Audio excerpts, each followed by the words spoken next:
Olá pessoal, eu sou o professor Ricardo, você está no canal Educação em Física. Hoje, nosso vídeo é dinâmica. Nesse vídeo nós vamos falar sobre o teorema da energia mecânica. A gente viu nas duas aulas anteriores o teorema da energia cinética relacionando trabalho com energia cinética.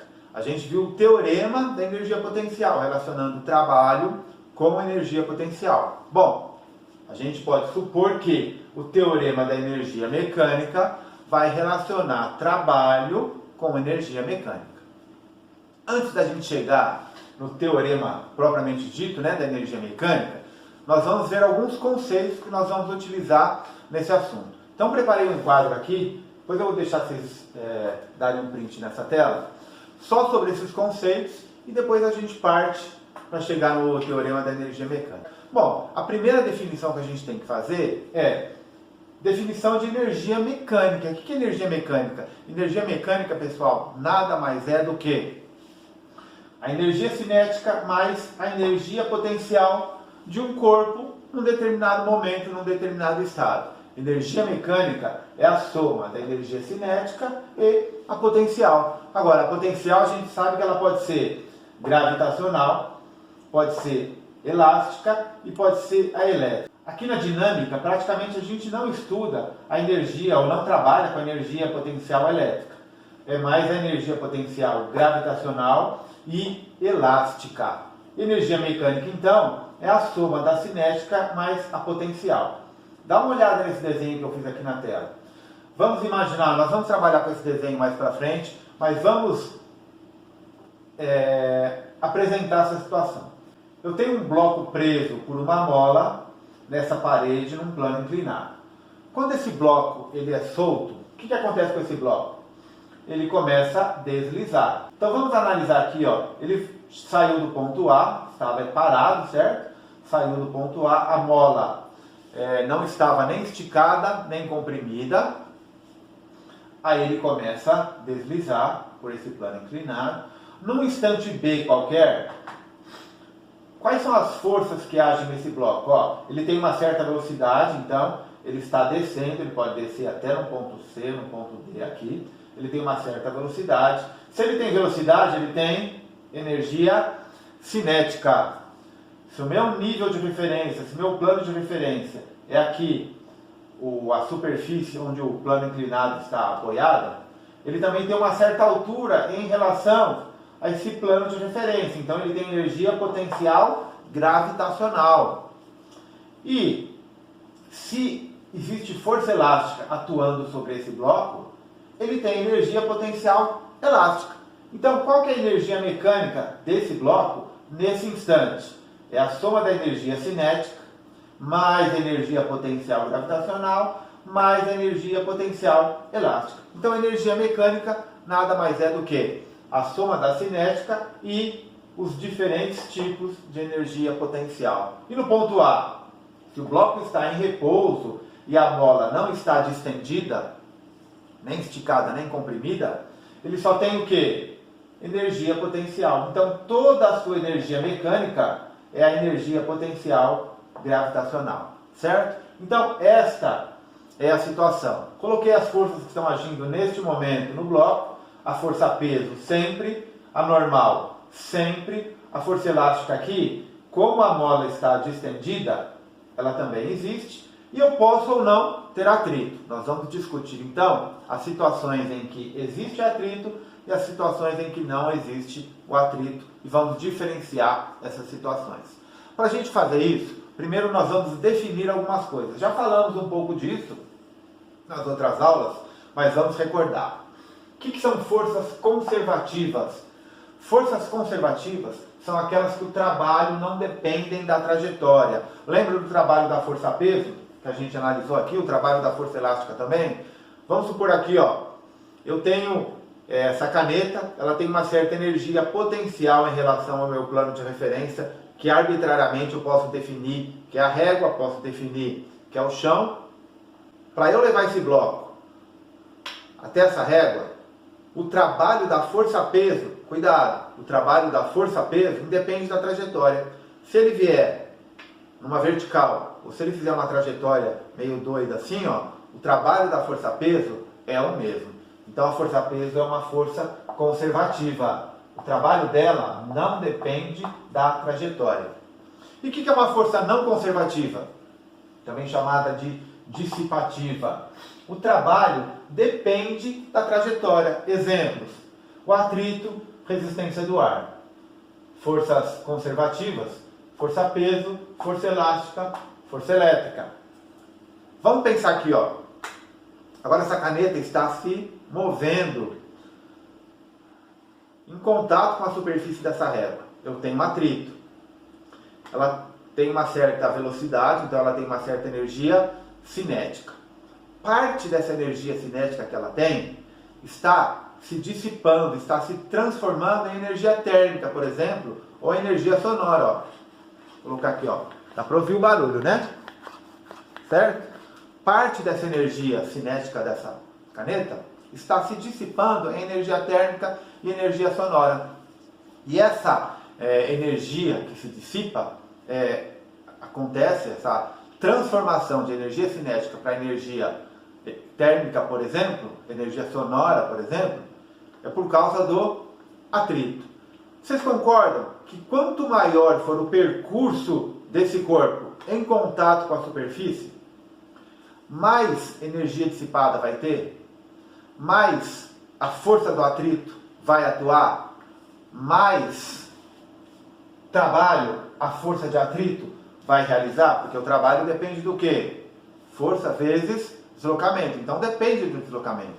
Então, uma força não conservativa, o trabalho dessa força depende da trajetória. Para eu levar essa caneta daqui até aqui, numa linha reta, o trabalho é um. Se fizer uma trajetória diferente, o trabalho é outro. Por quê? A força de atrito dissipou mais energia. Podemos entender dessa forma. Um outro jeito da gente entender força conservativa e força não conservativa, imaginem que, por exemplo, eu tenho essa caneta, tem um skate, por exemplo. Faz de conta que essa caneta é um skate. Esse skate está se deslocando, se movimentando numa pista sem atrito. Aqui em cima tem uma certa energia potencial. O skate começa a deslizar, essa energia potencial vai diminuindo, mas vai se transformando em energia cinética. A hora que chega aqui no piso mínimo da pista, ele não tem mais energia potencial, mas tem energia cinética ainda. Aí ele continua a subir. Ele vai subir, a energia cinética vai se transformando em potencial, ele para e volta. Se não tem força de atrito, ele continua nesse movimento indefinidamente. Ou seja, a energia que foi transformada aqui, ela não é perdida. Agora, se eu tiver atrito, o que vai acontecer? O atrito vai dissipando, vai transformando a energia potencial que ele tinha numa energia térmica, que essa energia térmica não pode ser recuperada. Então, aqui, ó, a força-peso é uma força conservativa, porque essa força-peso está proporcionando ao skate aqui em cima uma certa energia potencial, se transforma em cinética e depois volta para a energia potencial. Em compensação, a força de atrito, a energia térmica que foi dissipada pela força de atrito não volta para o sistema. Ela não pode ser transformada novamente em energia potencial e energia cinética, tá? Então, força conservativa, força não conservativa. Definindo o que é força conservativa e força não conservativa, nós podemos falar num sistema conservativo e num sistema não conservativo. O que é um sistema conservativo? Apenas as forças conservativas realizam trabalho. Eu posso ter forças não conservativas nesse sistema? Posso, mas apenas as conservativas vão realizar trabalho. E o sistema não conservativo ou dissipativo? É o contrário, né? O trabalho das forças não conservativas, ele é não nulo, ou seja, ele é diferente de zero. Sistema conservativo não é aquele que só possui força conservativa, não. É aquele onde apenas as forças conservativas realizam trabalho. E o sistema não conservativo? O trabalho das forças não conservativas, ele é não nulo, ele é diferente de zero. Agora que nós fizemos essas definições, dá um print aí na tela, guarde essa tela, certo? Que eu vou rearranjar a lousa aqui e aí a gente volta para falar sobre o teorema da energia mecânica. Não sai daí que eu já venho. A gente acabou de ver então que num sistema conservativo, apenas as forças conservativas realizam trabalho. Agora vamos analisar aqui, ó, em termos de energia. Na posição A, eu tenho apenas energia potencial gravitacional.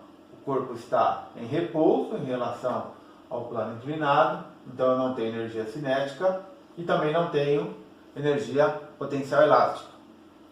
O bloco começa a deslizar.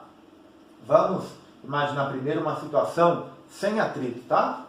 Então nesse ponto B eu tenho velocidade, então eu tenho energia cinética. Eu tenho força elástica, energia potencial elástica. Eu tenho também uma altura em relação ao meu plano de referência, eu tenho uma energia potencial gravitacional. Então nós podemos afirmar que num sistema conservativo, a energia mecânica se conserva. Energia mecânica não é a soma da cinética mais a potencial. Se essa energia mecânica se conserva, apenas forças conservativas realizam trabalho. A energia mecânica total no ponto A é igual à energia total no ponto B. Isso aqui é muito útil. Por quê? Porque eu não preciso saber o que aconteceu com essa energia mecânica entre o ponto A e o ponto B. Eu posso afirmar com certeza que a energia mecânica no ponto A e a energia mecânica no ponto B são exatamente iguais. Se eu pegar um ponto C, um ponto D, um ponto E aqui, isso aqui vai valer sempre. Então, para um sistema conservativo, a energia mecânica em qualquer ponto é a mesma. Por exemplo, se nesse ponto eu tenho 100 joules de energia, nesse ponto eu tenho 100 joules de energia. Como que está a energia distribuída? Uma parte é cinética, uma parte potencial gravitacional, uma parte é potencial elástica. E nesse ponto, 100 joules de energia potencial gravitacional. Essa relação é muito importante para a gente poder analisar esse sistema. Então, no primeiro momento, eu não tenho força de atrito. Sistema conservativo, a energia mecânica se conserva. Pode ser uma outra definição também para um sistema conservativo. Agora vamos ver o sistema não conservativo. O que acontece? Bom, a gente viu que num sistema conservativo, o trabalho das forças dissipativas, né, ou forças não conservativas, ele é diferente de zero. Sistema não conservativo.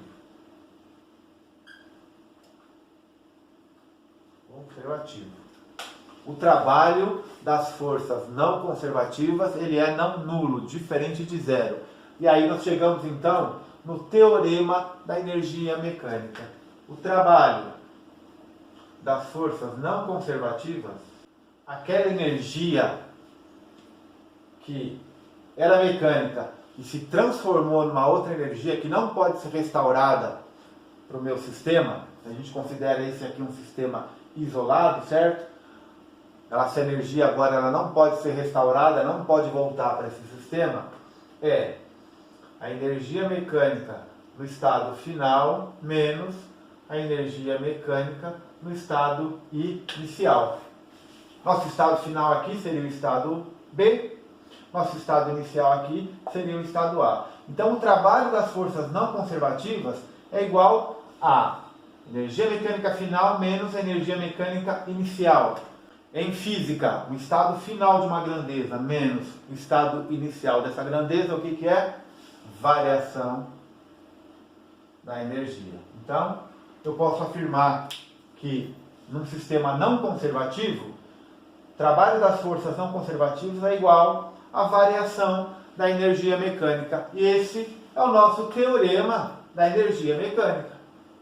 Eu falei para vocês que a gente iria associar trabalho com energia mecânica. Então esse é o teorema da energia mecânica. O trabalho das forças não conservativas, ele pode ser descoberto, pode ser calculado pela variação da energia mecânica. Percebam Eu tenho uma certa energia mecânica aqui, ó, 100 joules. Sistema conservativo. Nesse ponto, qual que é a energia mecânica? 100 joules. Se nesse ponto a energia mecânica é 90 joules, para onde foram esses outros 10 joules de energia que eu tinha? Foram dissipados através do trabalho das forças não conservativas. Então, mesmo eu não sabendo força de atrito, anormal ou qualquer outra informação que me permitisse calcular o trabalho dessas forças não conservativas, através desse teorema, essa é a grande utilidade do teorema da energia mecânica. Pela variação da energia mecânica, eu consigo calcular o trabalho das forças não conservativas, das forças dissipativas. Nesse nosso exemplo, não tem resistência do ar, só tem um atrito. Se aqui tinha 100 joules e agora tem 90, eu posso afirmar com certeza que o trabalho da força de atrito, é a única força não conservativa que está atuando, é exatamente a diferença. 90 menos 100 menos 10 joules. Esse é o trabalho da força de atrito. Faz sentido, né? Por que o trabalho é negativo? Porque o deslocamento é nesse sentido e a força de atrito é naquele sentido, o trabalho é negativo, certo? Cosseno entre a força e o deslocamento, 180, cosseno de 180 menos 1. Então vocês percebem como é importante eu associar a teoria com a fórmula. Não adianta nada eu ter uma fórmula se eu não souber em qual teoria ela está envolvida, ou se eu não souber interpretar, enxergar, desenvolver aquele fenômeno, aquela situação, com o enunciado, que a questão, que o problema está nos colocando. Pessoal, se no sistema conservativo a energia mecânica se conserva, a gente pode afirmar também que no sistema não conservativo a energia mecânica não se conserva. Uma parte dela é dissipada, é transformada e ela não pode ser restaurada para o sistema. Então, energia mecânica não se conserva. Vocês lembram do princípio da conservação da energia? O que diz o princípio da conservação da energia? Na natureza, a energia não pode ser criada nem destruída, apenas transformada. Nesse caso aqui, a energia mecânica não se conserva. Eu estou ferindo o princípio da conservação de energia? Não, porque essa energia mecânica aqui que se perdeu, ela não foi destruída, ela foi transformada. Transformada, por exemplo, em energia térmica, em energia sonora. Pessoal, vou sair aqui da frente do quadro, para vocês darem um print aqui nessa tela. Aí nós vamos voltar com 2 exercícios sobre esse assunto, para reforçar bem o aprendizado. Vou colocar aí, tente resolver, depois a gente vem com a resolução. Pessoal, vamos ler o enunciado com cuidado? Qual que é a situação aqui? Uma esfera, ela é solta do repouso da posição P e cai sobre essa mola ideal, constante elástica, 2 vezes 10 ao quadrado newtons por metro. Aí pergunta, qual que é o maior valor da velocidade atingida por essa esfera no seu movimento descendente? Então vamos tomar cuidado aqui, ó. Por quê?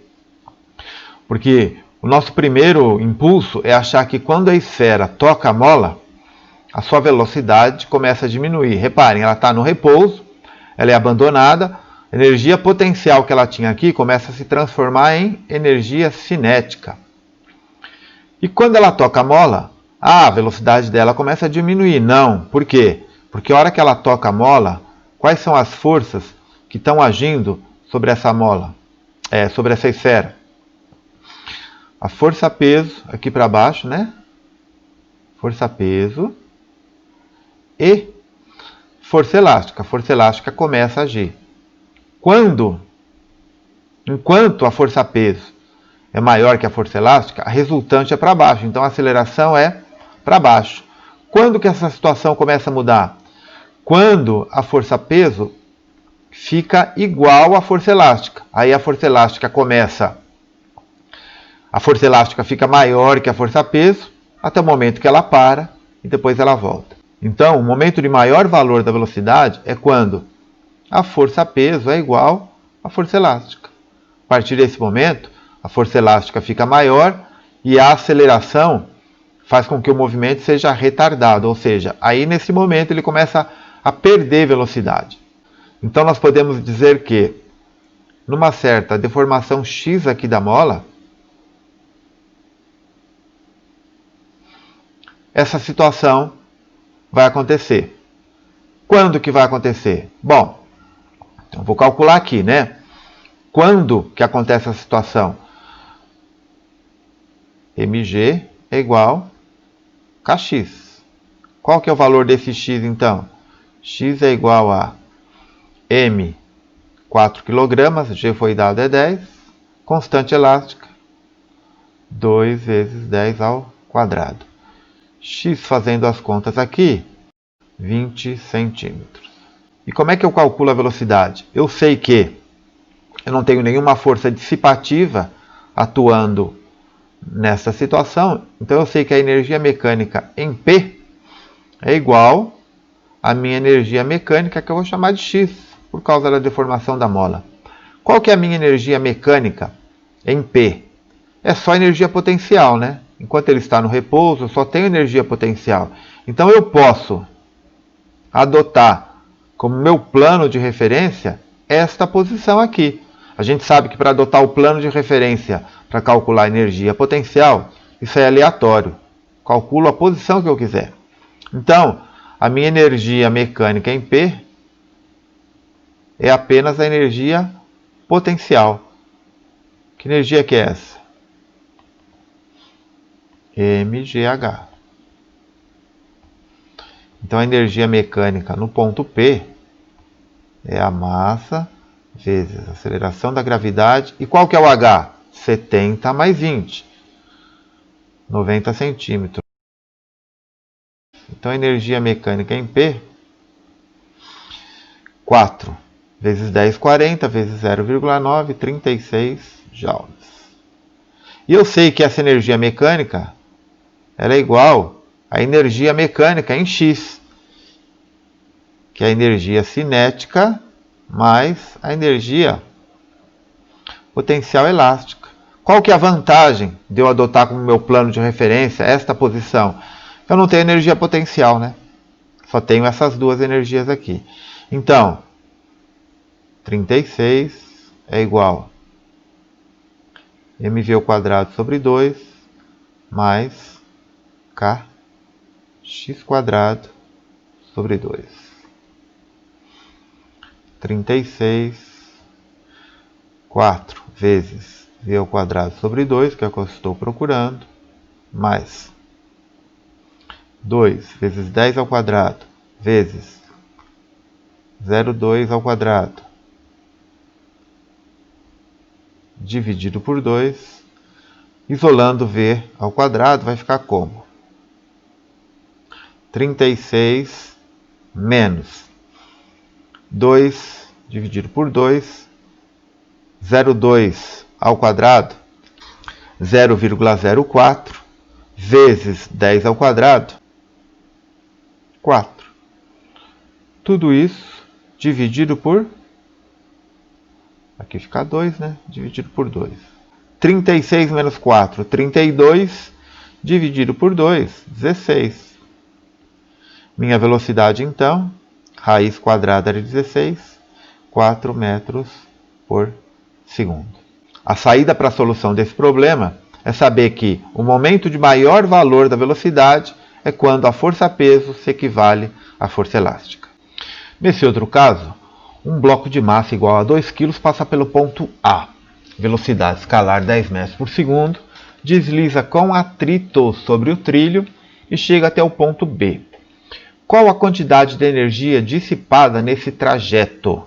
Bom, a quantidade de energia dissipada nesse trajeto é exatamente o trabalho da força de atrito, a única força dissipativa que está atuando.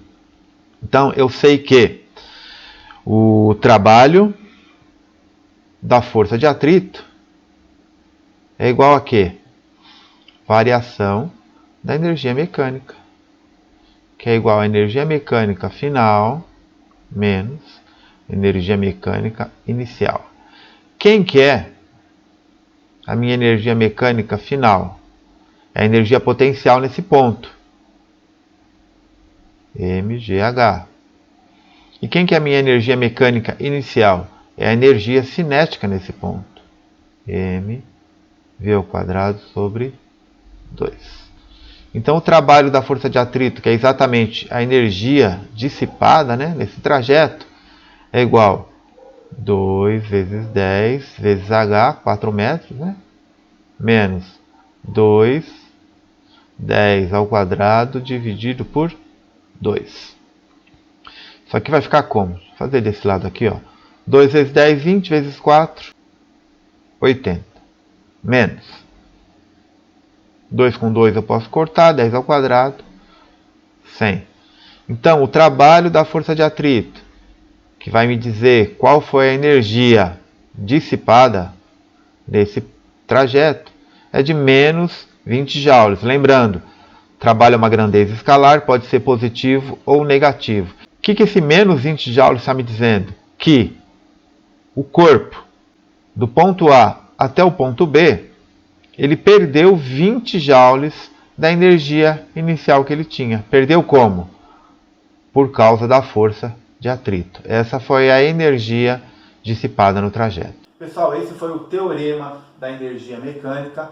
Então, depois de toda essa explanação, nós chegamos à conclusão que o teorema da energia mecânica afirma que o trabalho de forças não conservativas num sistema não conservativo ele pode ser calculado pela variação da energia mecânica entre dois estados, entre duas situações. Sistema conservativo, a energia mecânica se conserva, então em qualquer ponto, em qualquer situação desse sistema, a energia mecânica é a mesma. Sistema não conservativo, essa energia mecânica Sistema não conservativo, essa energia mecânica não se conserva. Ela é transformada num outro tipo de energia que não é nem cinética e nem potencial. Vou deixar uma lista de exercícios, tentem resolver. Assistam a esse vídeo novamente, assistam aos outros vídeos sobre energia cinética, energia potencial, teorema da energia cinética, teorema da energia potencial. Assistam aos vídeos sobre cinemática, sobre dinâmica. Agora está juntando tudo, vai ficando cada vez mais complexo, por isso tem que se esforçar, tem que se dedicar. Se ainda assim tiver alguma dúvida, deixe nos comentários que a gente vai responder. Eu sou o professor Ricardo, você está no canal Educação em Física. Aguardo você no próximo vídeo. Até lá!